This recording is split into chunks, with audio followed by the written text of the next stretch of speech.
So as I mentioned in my videos, freelancing is not get rich quick. It's not a magic bullet. It really does take time, like building a career, because it is a career.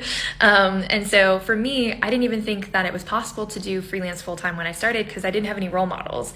No one in my environment was freelancing, and I was working a minimum wage job and working crazy hours, like 12-hour days. And so I started freelancing on the side of that job. I would take client calls when I was driving home at like 8 p.m. I would take them during my lunch break. I would work on weekends. And I just didn't really take it seriously because I just thought it was a side hustle. And then eventually I realized it was more than a side hustle and I could do it full time. And so that is what accelerated me. And the last 2 years, I went from $4,000 a month to $32,000 a month. But before that, I did spend 3 years doing it part-time.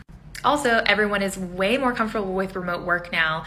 And so the freelancers in my environment who have been jumping into this space are finding it a lot easier than I did when I started, or at least what I'm seeing and comparing in my own environment, because they know what's possible. Everyone's comfortable with Zoom now. And all of these companies in the economic downturn have been looking for freelance talent instead of full-time talent, which in my opinion, I think is a really great moment of opportunity, but it still takes time. You still have to build your portfolio. You still have to learn a skill if you don't already have one.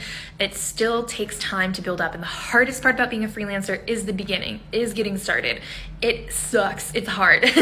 But once you kind of pass a certain point, clients start coming to you, you start having a lot of incoming business, and it's awesome. So my advice, and I think some other people in my comment section have said the same, is like, you got to stick with it. It's really hard in the beginning, but you got to stick with it. And you got to also work smart, not just hard.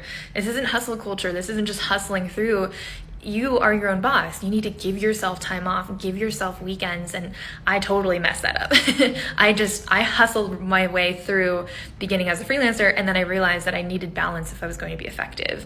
And so I am anti-hustle culture. I believe in hard work, but I believe in smart work.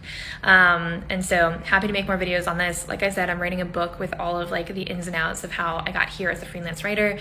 But keep on blowing up the comment section. I love to hear both the positives and negatives, because I also recognize that some people hate freelancing. Some people can't stand it. And I feel really lucky that I've been able to find the systems and the processes that work for me. And not everybody has found that, or not everybody wants this life. But for me, it allows me to travel. It really saved my life when I was in a really dark spot. I have an autoimmune disease, so I can't work full time. So anyways, rambling. Hope that answered your question.